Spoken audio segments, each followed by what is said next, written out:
right, here we are. We are live. We are back. We are the Word and Journey podcast. Stories that shape us and make us think.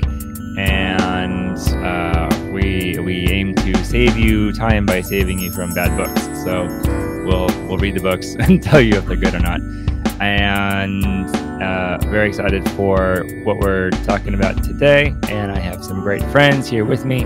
And since we are successfully live streaming early in the morning, I guess that technically makes us the morning show. Therefore, would you two like to introduce yourself and say a bit about the weather where you're at? Because we talk about weather on morning shows. Sure. Jake. Yeah, I live up in Spokane, Washington, and it is cold and gloomy. We have not actually had the normal amount of snow that we usually get by this time of year, and so I think that's coming soon. I'm pretty sure we've got like lows of -8 coming up in the forecast, which is pretty cold for us. And maybe some snow coming up, but I might be escaping some of it because I'm heading down to Portland soon for a weekend, or I might just be back in time for the worst of it. I don't know. I guess we'll see. But yeah, -8. I'm like, oh, no, thank you. Anyway. Well, and I'm Stephanie, and I'm in the Midwest, the lovely state of Iowa, where snow is everywhere right now. The last 2 days, it's like snowed nonstop, and we're supposed to get like 10 more inches tomorrow. So this is the one day that the kids could go to school and we could record. Right. That worked out. And yes, and I'm east of Portland, Oregon, where it is balmy and rainy and not even very windy. So my office is east near the Columbia River Gorge, near the mouth of it. It's like this dragon's mouth, because in the wintertime there's these fierce east winds that come in and they rip everything up, and they're very cold, but no wind today, so that's nice. Yes. Right. Well, that's good. And not really what this podcast is about. So if you were surprised, don't worry. We're going to talk about substantial things. I was going to bring out the meteorology report. Oh, well. Not really. I'm not even sure that I know how to spell meteorology. I have access to the dictionary at all times. Yes. Well, you're an editor, so I would hope so. I look up so many words. Yeah. Do you find yourself using the dictionary or the thesaurus more? It depends. I think I probably use the dictionary more just to check things like hyphenation, because so many words are hyphenated, or that they're one word or two words. I check that all the time. But then there's totally times that I'm editing something and I'm like, that doesn't seem like the right word. What's a word that is similar, that means something else, you know? Yeah. So I'll put in some. I use that a lot too, but probably the dictionary more than anything else. Yeah. That's really fun. I helped my parents move over the summer, and they have a huge book collection. And one of them was so this is from like the homeschooling days of antiquity, but they had acquired a Webster's dictionary, like thick, like bigger than a concordance, big dictionary, like, you know, fancy old fonts and everything. And so I found it, and I was like, wow, boys, check this out. I literally, the dictionary is what my mic is on. Nice, yeah. Yeah, that for us post-Bible college kids, it's a dictionary in Grudem that holds up our microphones and our windows. So, yes, and some of y'all will get that reference and laugh with us. But anyway, okay. Well, speaking of books, so we are coming together around yet another C.S. Lewis classic. For those of y'all who have been with us for a little bit, so we've been through the Great Divorce. Been on the bus ride to hell and back, or from hell to, anyway, that one. And we're back with C.S. Lewis, this time for the Screwtape Letters. So the Screwtape Letters is a very famous little book. It's a series of letters from Screwtape to Wormwood. The premise is that Screwtape is a demon, Wormwood is a demon, and Wormwood is tasked with tempting a patient, a human, from heaven into hell.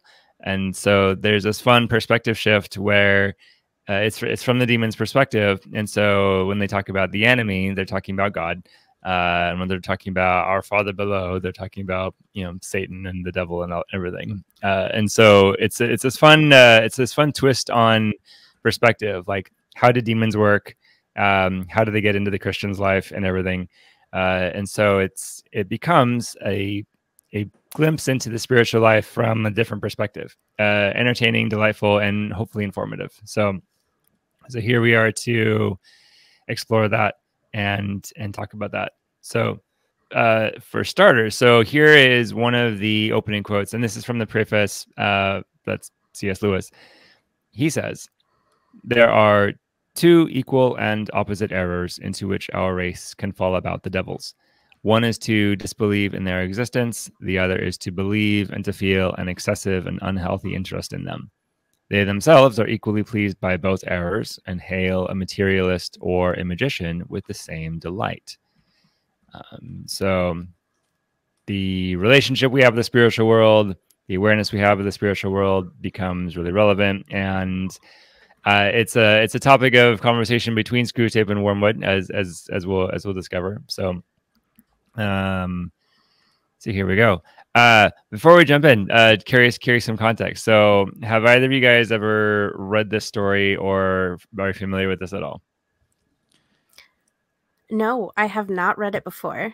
My experience has been, my husband's a pastor, right? And so sometimes he'll bring in some of these letters as examples for like various Bible studies that we've done. So I've seen a couple of the letters, like little bits and pieces, but I have never read it at all. So this is the first time. Cool. Yeah. I read this, oh gosh, I think sometime around the time I was 10 or something was my last interaction with the book. Yeah, so this is, aside from Chronicles of Narnia and a little bit of Mere Christianity, I think, this is my only other C.S. Lewis book that I've ever read. Cool. That's fun. I haven't read it all the way through either. I've started it a couple of times, and like that's what I did with As I Lay Dying as well. And so this time I'm determined to actually finish it, and I'm sure it will be great. But yeah, I had that experience too of like reading some of C.S. Lewis's works early. Like, I mean, Chronicles of Narnia definitely, and that was really great.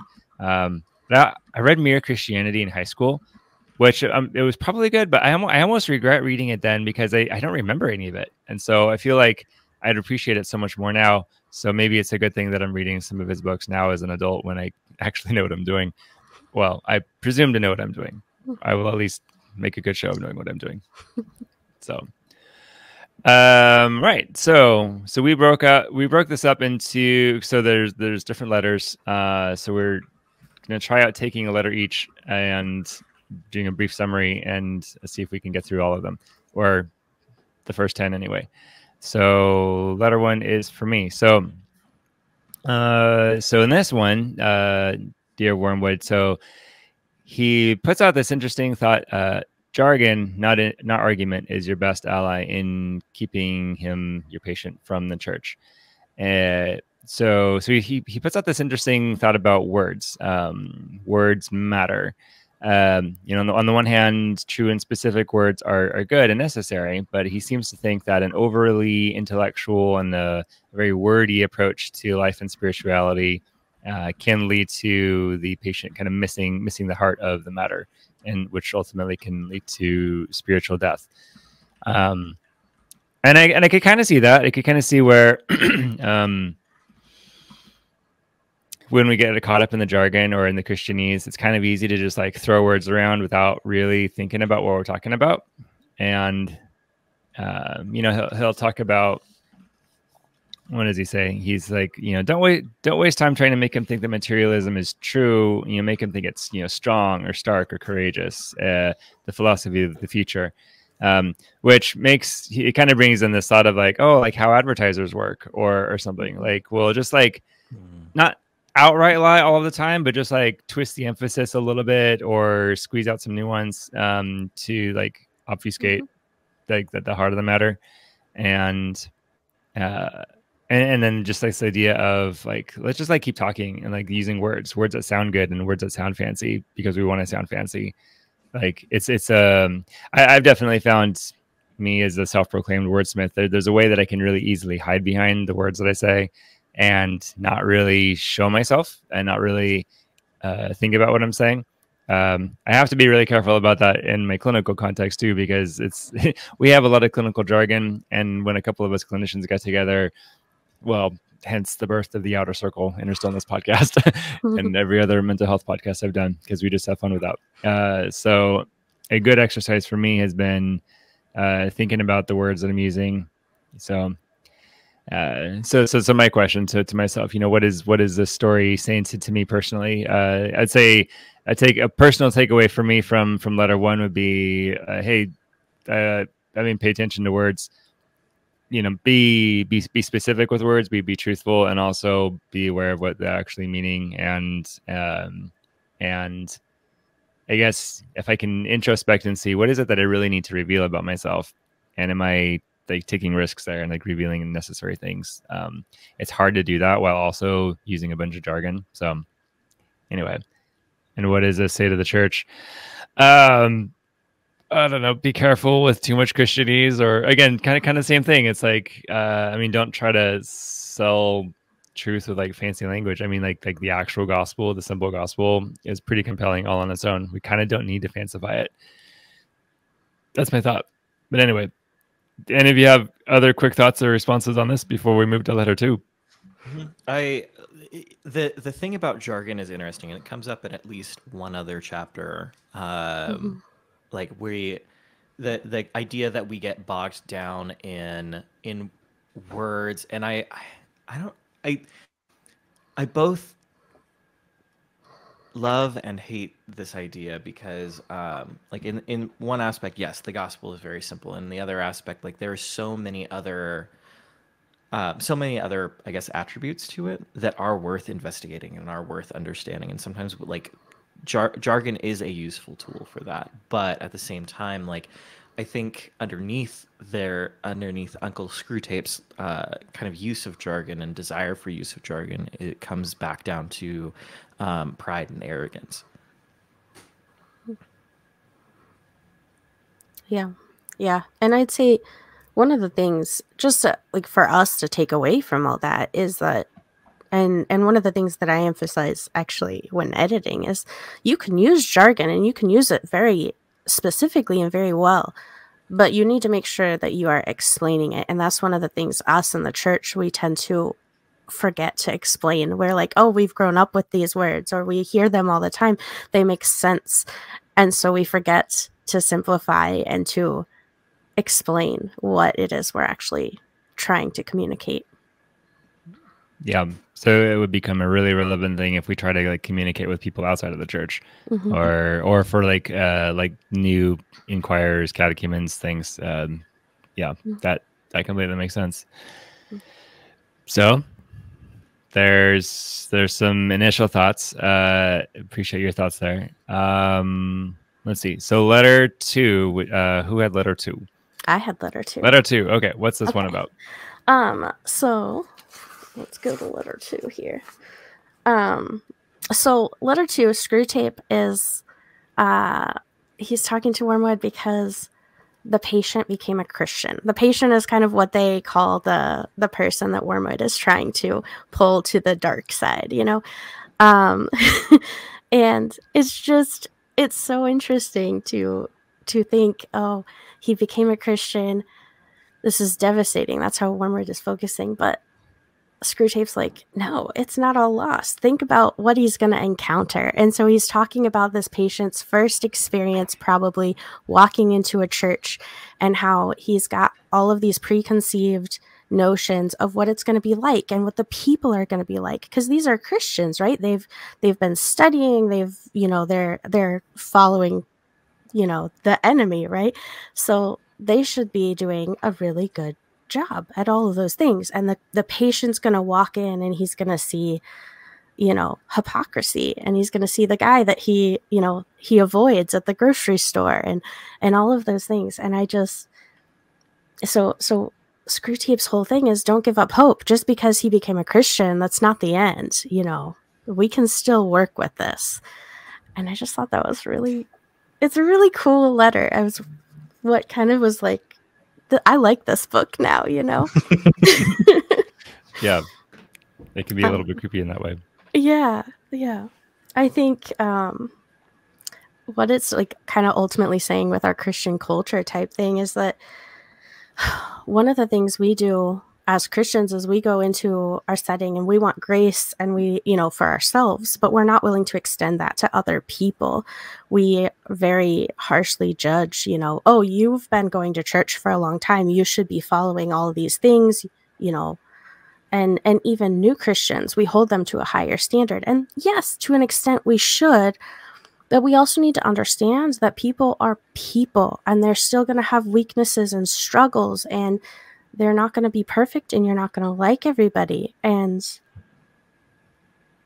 it's, you know, you can't. You have to accept that no matter where they're at, they're still people, and they're still going to annoy you. They're still going to screw up and all those things, you know? Yeah. Yeah.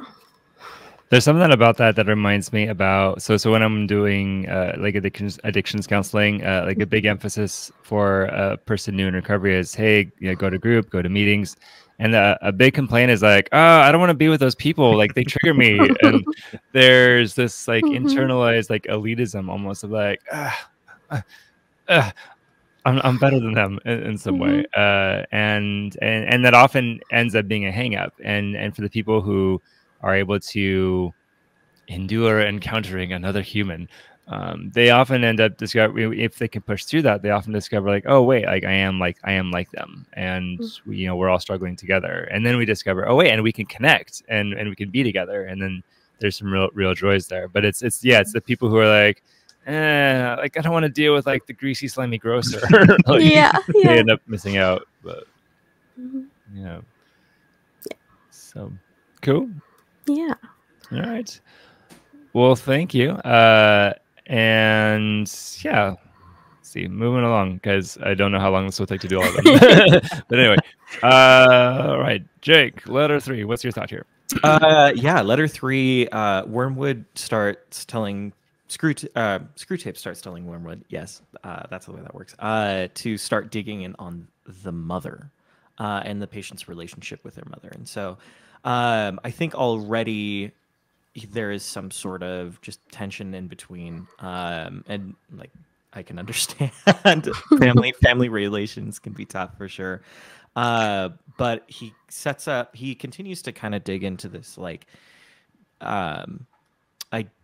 giving the patient the idea that he is somehow above things, or like almost pitiful, right? So the first he lists out 4 bullet points, and the first one is like this idea of let him think that he is going under self-examination without actually understanding anything or doing anything to change himself. It's all, again, to build up this whole like how good am I sort of thing.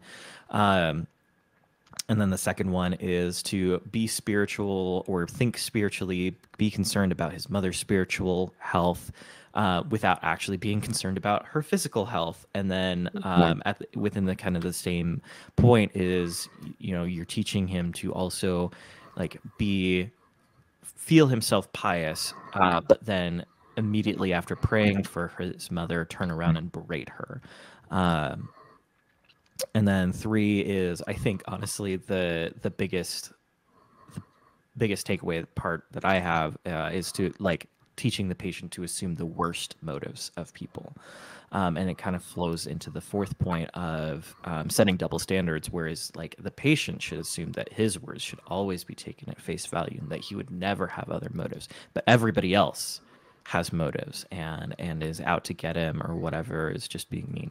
And so for me, like I said, I think number 3, teaching people to assume the worst motives is something that I still constantly try and fight in myself, and I think is also very much a large part of the of course, Christian culture today as well, is like we have a very easy time of assuming the other, whoever that might be, to just be out to get us. Like there is, you know, you see it in the martyrdom complex. You see it in, you know, the church's relationships with LGBTQI plus people, and you see it also in the counterpoint too. Like I know queer folk, Christian and otherwise, that assume that, you know, folks outside of that camp or outside of their ally circle are also just purely out, like they're purely voting this way to for the main point of harming someone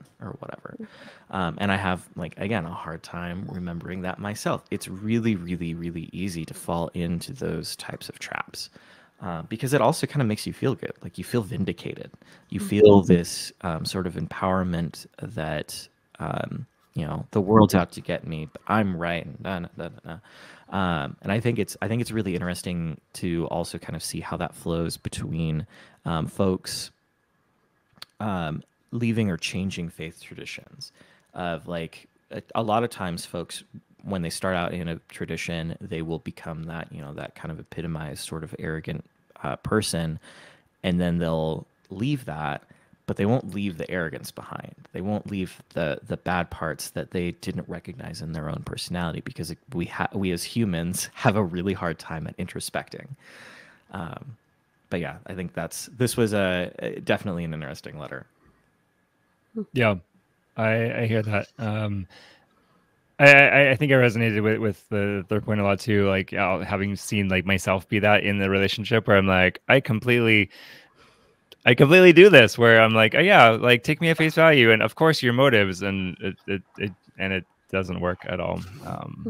But yeah, go ahead, Stephanie. I was gonna say, yeah, even in like just work, when I worked at the grocery store, that point number 3 was something that they actually in management would train you. They had a specific thing called tell yourself a better story, because you automatically just assume the worst possible thing. Oh, that person was late. It's because they don't want to be here, or they were lazy, or whatever. Or, oh, they left this big mess. Well, it's because they're lazy, when really there could be so many other things going on. And I just think it's so interesting that this is something, you know, we do have to work on in Christian culture, but it's something that affects everything, you know? Very much so. The other thing that really stood out is this idea of, you know, when you pray for somebody, you know, make your prayers like very spiritual, which I think is maybe incorporating some of that jargon again. Like, let me use like super flowery, spiritual. Oh, Father God, like, you know, just be, you know, Lord Jesus, please, like, you know, all of this, like, without caring about her rheumatism at all. And in some traditions, kind of this bifurcation of the body and spirit, like saying like the spirit is all that matters, the body doesn't matter. And that sort of, you can kind of lead to some things like that of like, yeah, like let's just like kind of focus on the spirit in the abstract and not actually care for people's physical needs, or not care about who they are in the body, and let's not take care of our own bodies. That seems like a good point to make.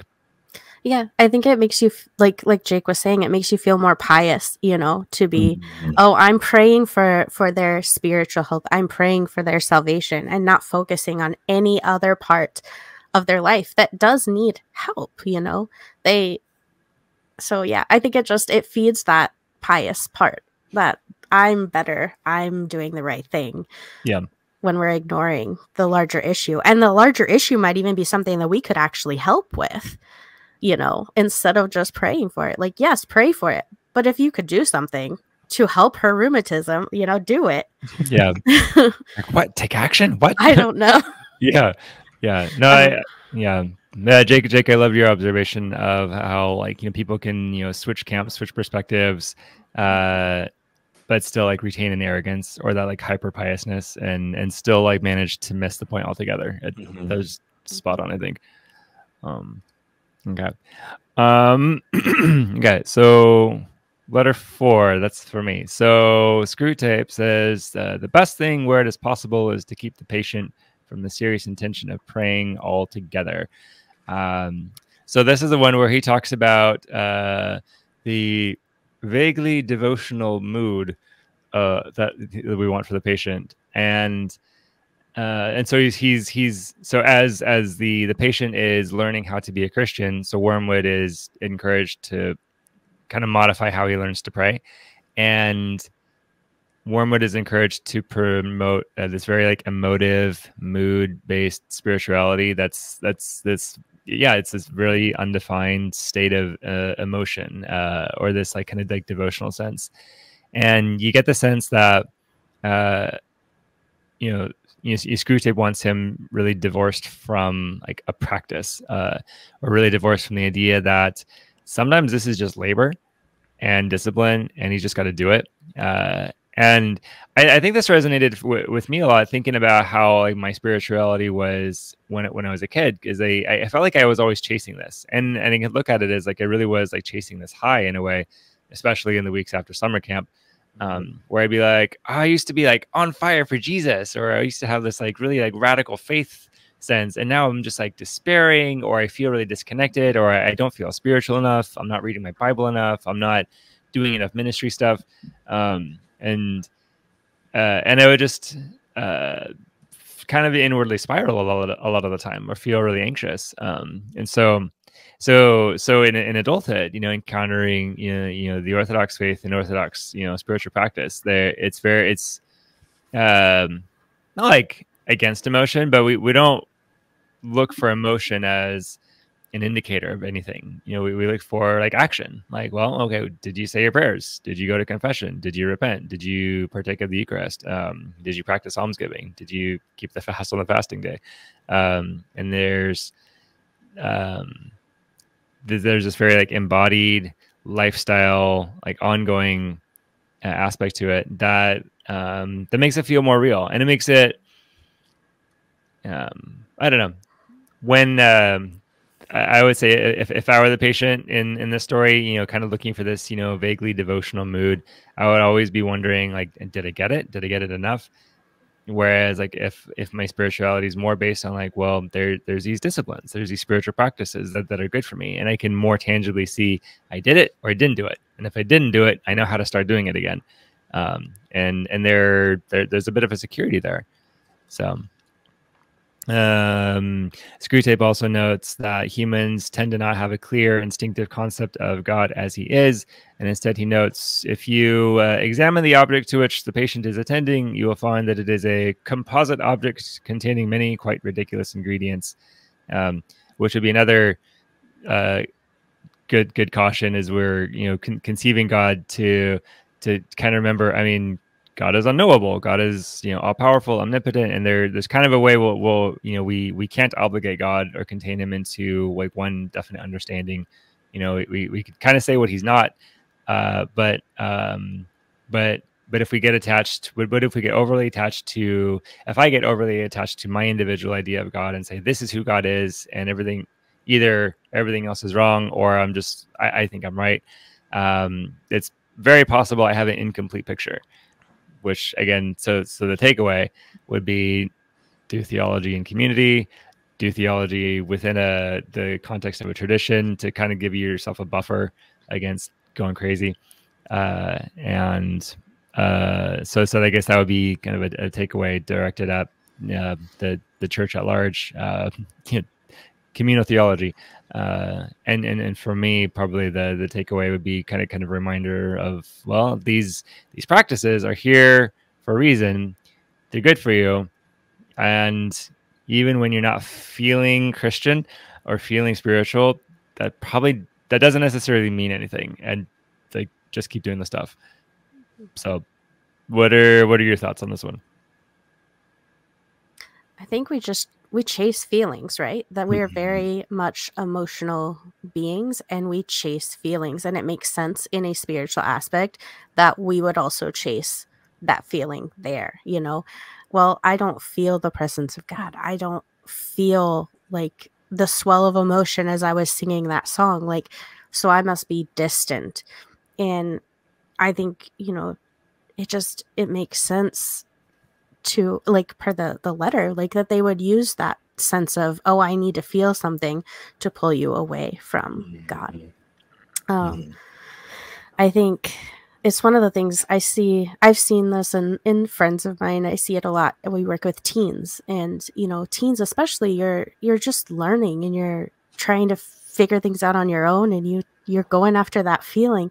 But what do you do when the feeling isn't there?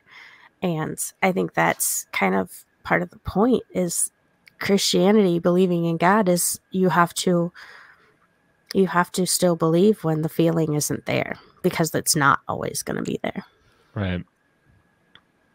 Yeah, and I'd say even the kind of the inverse of that, where the feeling is so easy to become the main thing, it keeps us from doing important things. It's really an easy trap to fall into, to go to church and either maybe you have a very exciting physical exciting tradition. I don't know how to really describe that, where it's like you get like there's physical things that happen in your body when you're moving around, when you're around people, when you are all doing the same thing, and it's really easy for those feelings to kind of bubble up, and then for that to be like, oh well, that's my because of this, I am a Christian and I am like in good standing or whatever, without like remembering Paul and James and the other New Testament writers lambasting churches for not serving the poor, for not, I mean, not so much necessarily giving of alms, and I guess that we would call it kind of today, but of just being generous, of leaving the widow and the orphan behind, right? And it's so easy to do. And I said like exciting traditions, right? But it's easy to do in any tradition. That's just an example that I had. But it's the same sort of thing. Like I'm transitioning a bit into the Episcopalian tradition. I think we waffle back and forth some days.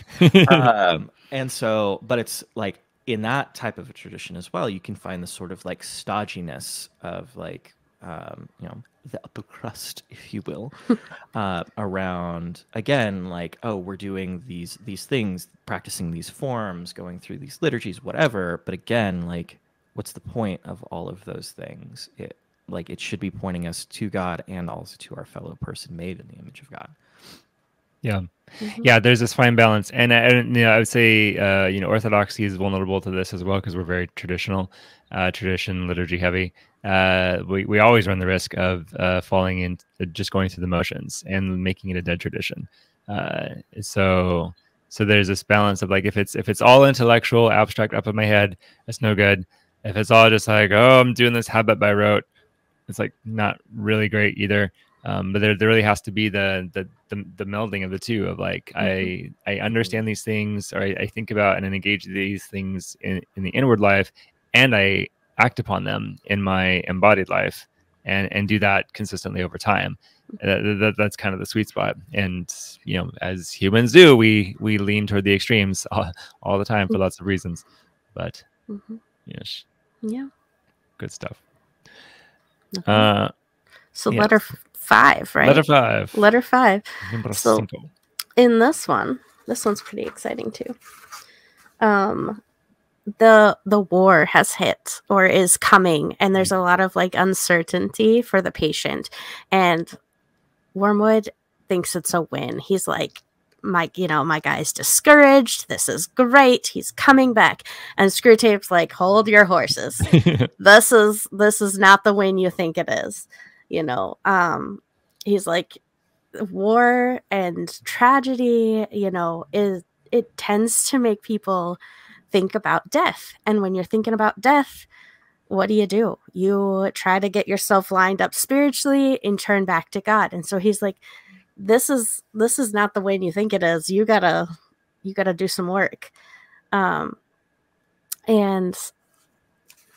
the things that, one of the things he said, men are killed in places where they know they might be killed, and to which they go if they are at all of the enemy's party prepared.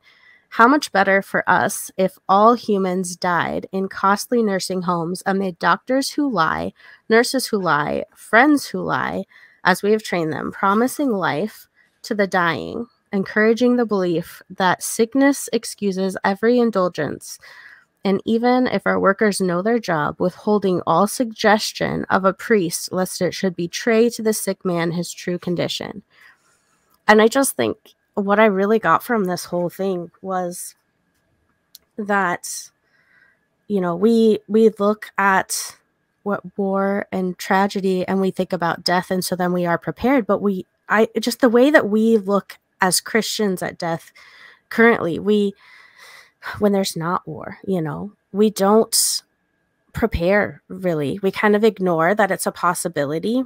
And I think technically as Christians, we're kind of supposed to be looking forward to it, you know, right? But instead, like he was saying, you know, we're like, oh, it's not that bad, you're gonna be fine, like you don't need to do anything, we have medicine for that, it's gonna be okay. And it was a really interesting concept that, oh, we're not letting people be prepared, we're not letting them take the time, you know, whether it is something that you need to, you know, spiritually get yourself into place or whatever.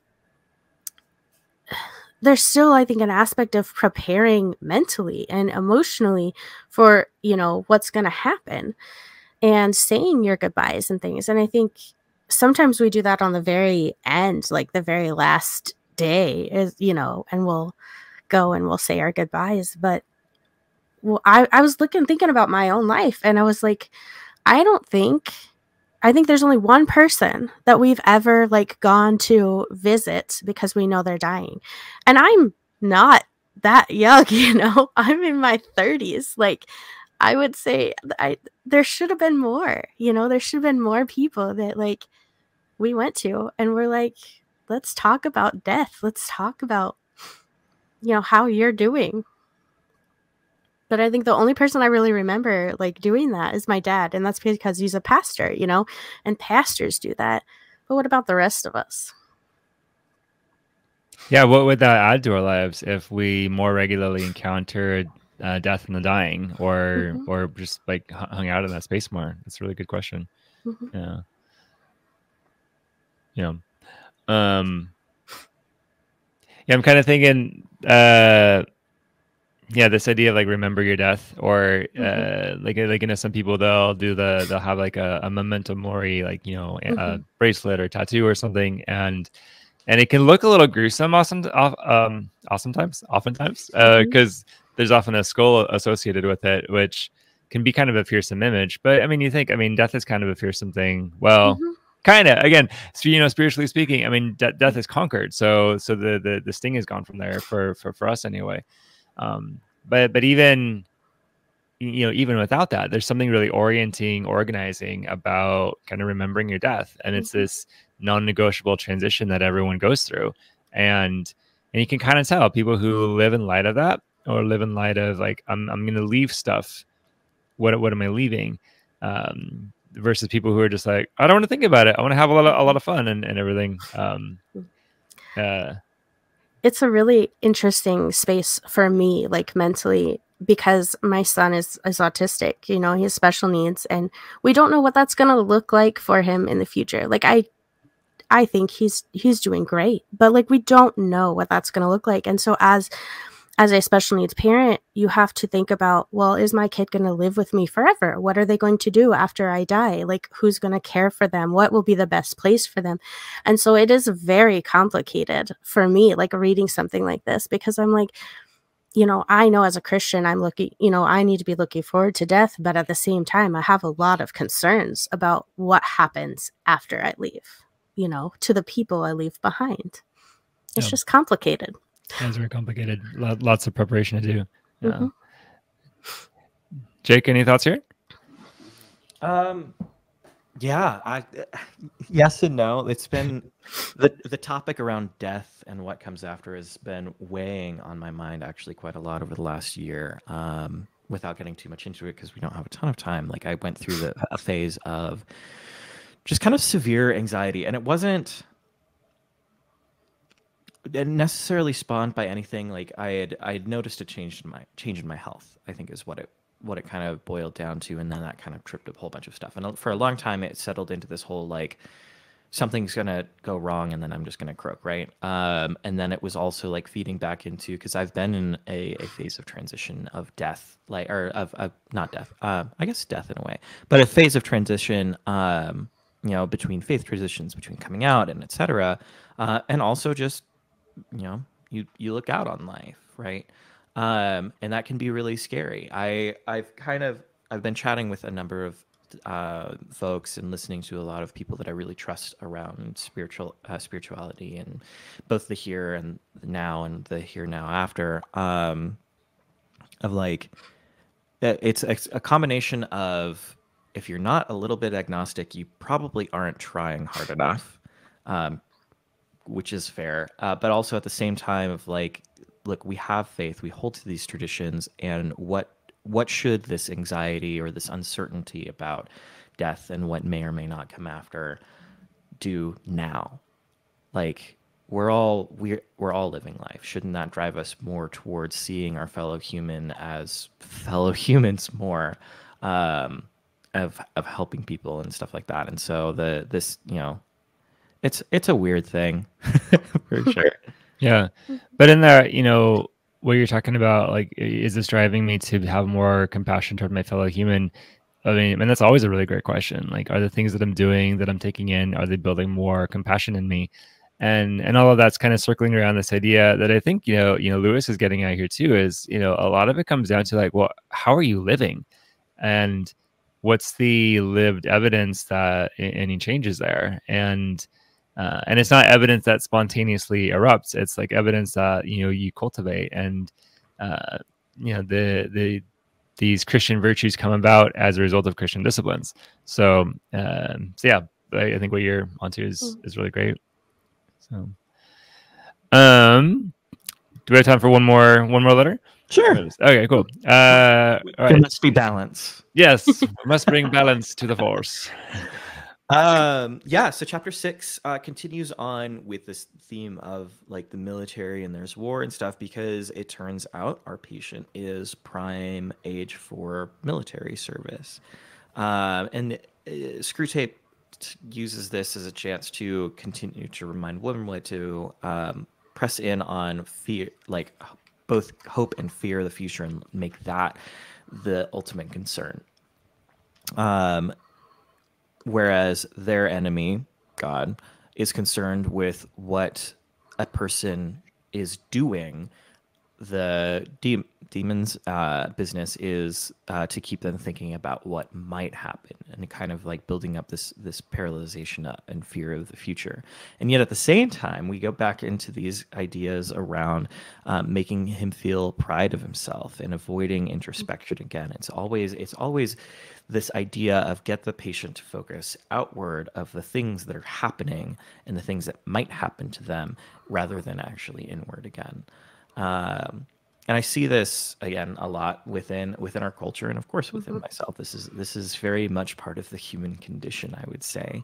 How many services have we heard or been aware of where it seemed like so much more of the focus has been starting to shift again to the other, and how the other is out to get us? We might take a look at this from like the recent pandemic, and a lot of churches really just railing against that. Like, I remember living in California where our services often became about like the government's out to get us and all of these sorts of things, which like it wasn't true. But also, even if it was true, this wasn't the response that Christ modeled for us. This wasn't the response that the epistles modeled for us, right? And so it's, I think it's again that easy feeling to get trapped in and to get stuck in, instead of actually working on myself, or even, God forbid, helping the needy or whatever, because it distracts us, because again it gives us that feeling of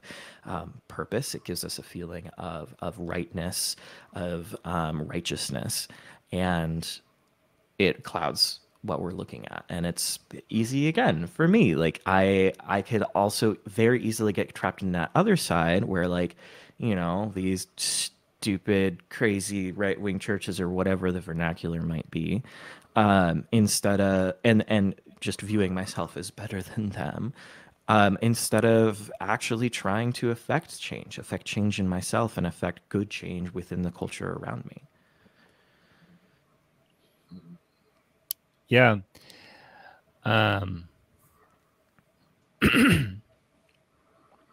Yeah, there's a lot there.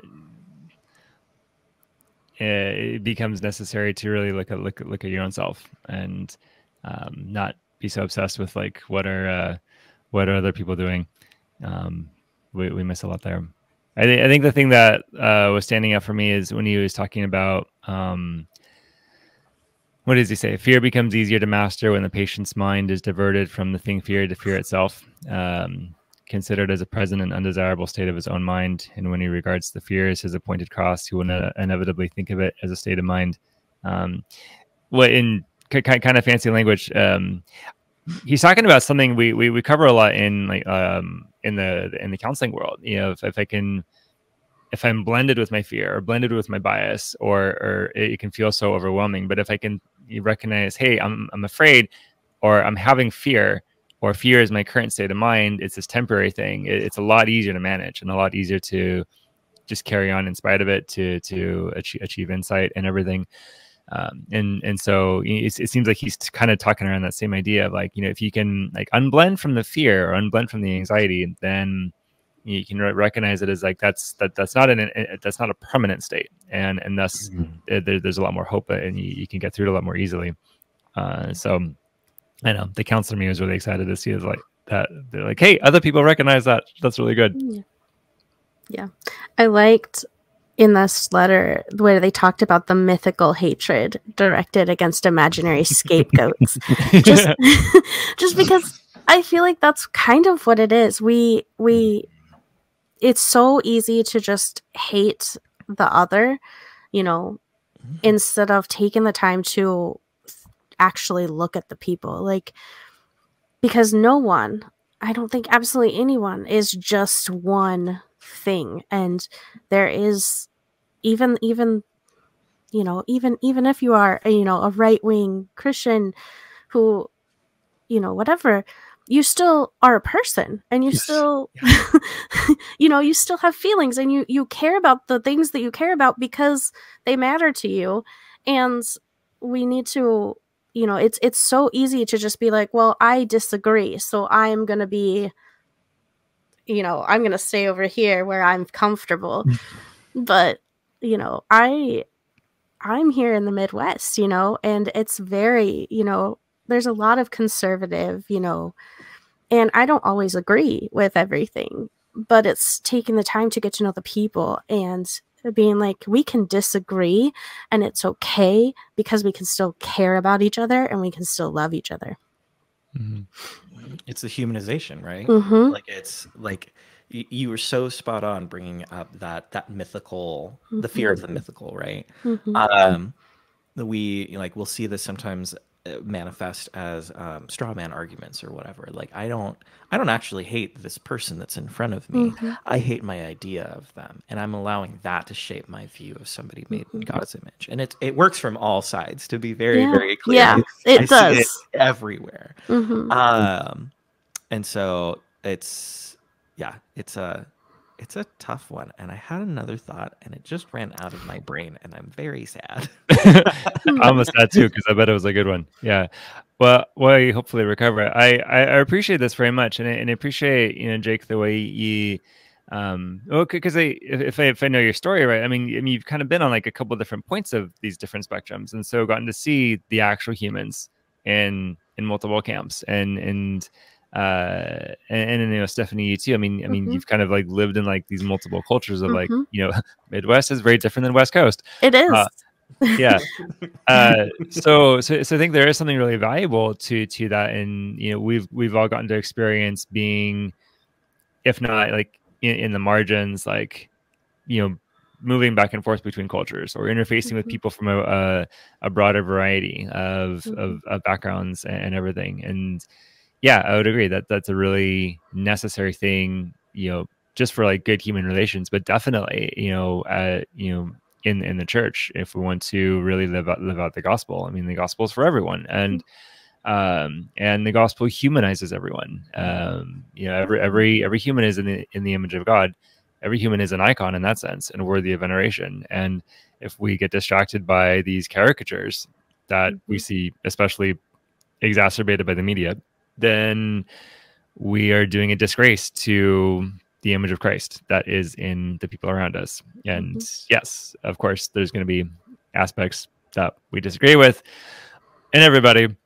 But that's also what makes people interesting. So, you know, we maybe need to just toughen up a little bit. Cool. Well, so it's looking like maybe we won't get through all 10 letters this time. Oh, that's okay.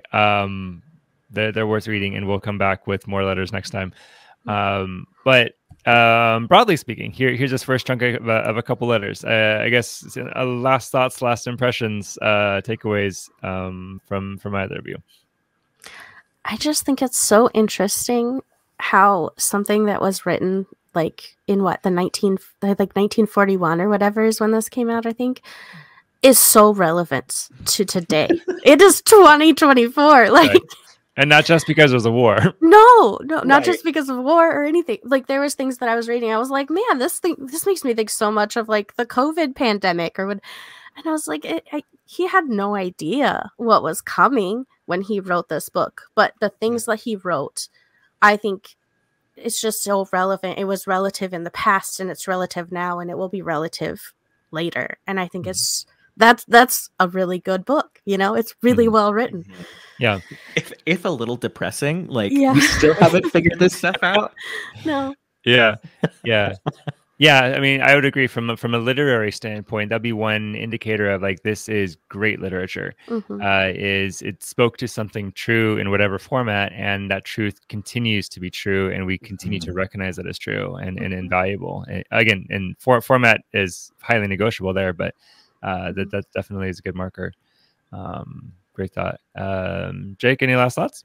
Yeah. I very much agreeing with y'all. I try weaving this in with that other train of thought that I think I found of like there's a similarity in a lot of this to actually kind of like as we read through 1984, the othering of the people, the the fear of this made up thing, and that fear shifting, of course, many times in 1984, where like different government was suddenly at war with you, but they were always actually at war with that whole thing. And it's it speaks to the same idea of like this.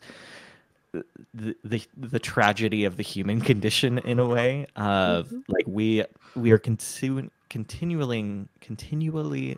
dealing with and consumed by these types of fears, and it's the real distractions. And I think like as much as some of Lewis's other writings can get a little bit stodgy, Mere Christianity and things like that is more expository stuff. This is incredibly consumable and very applicable over and over and over again. Like I read this, I think when I was 10, and clearly did not remember the lessons. Right. Yes. Well, hopefully they're in there somewhere in the subconscious, and we'll root them out. But yeah, I would agree. There's a almost haunting way where it's like, oh wow, he's like speaking to me. I mean, especially when he starts talking about like these like more intimate interpersonal things. Like there's one letter. We didn't get to it, thankfully, but it was very much like, oh, like ways that you're failing in your marriage. I'm like, oh, Lewis, come on, go easy. Because he's completely right.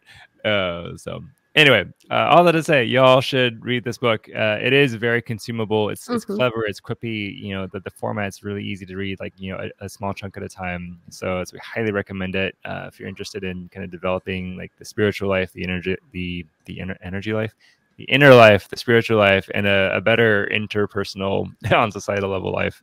There's a lot here.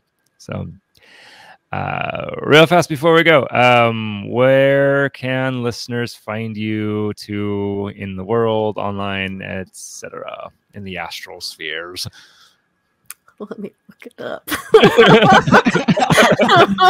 Like I don't have much of it. I'm like, what is my Instagram handle? Yeah, right. Yeah. My It's because Instagram we have lives. is actually the same as my website, which makes it sound like I'm this cool content creator. God, no. I have 4 articles on that website. Most of them are about how to set up random pieces of software, like as a software engineer. But you can find me, I guess, at jacobreschwartz.com. And then also my Insta handle is Jacob Ray Schwartz. So Yeah. Cool. Yeah. You can find me online at my website, bennettsedits.com, where I'm an editor. So you can find out how to get me to edit something for you. And then I'm on Instagram, bennetts.edits. But I'm working on doing more there. Go. But yeah. Yeah. I'm on Instagram as Moses Bernabe, on Facebook as Moses Reese, because I have lots of names. And the patreon.com/Moses Bernabe is where you can drop some dollars. We're not going to go the we're a listener supported podcast. I was going to make a joke about Caleb's pledge drives, which I'm not going to do those, but please, Lord, no. But a few dollars from a few people would be very encouraging. Also, nice rates and reviews and shares. So anyway, thank you all, and we'll be back in about a week and a half with another batch of letters, more insights, more fun, and we'll talk with you all soon.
Journey is a podcast by Moses Bernabe. If you like what you hear, consider supporting the show with dollars, reviews, or shares, or all of the above. Word and Journey can be found on most major podcast platforms and on my author Patreon at patreon.com/Moses Bernabe. Moses Bernabe can be found at mosesbernabe.com. Contact info for my most excellent co-hosts can be found in the liner notes. The podcast logo was designed by TJ Todd, with additional development by Moses Bernabe. The theme music is by Aaron Esparza. Thanks for listening, and see you next time.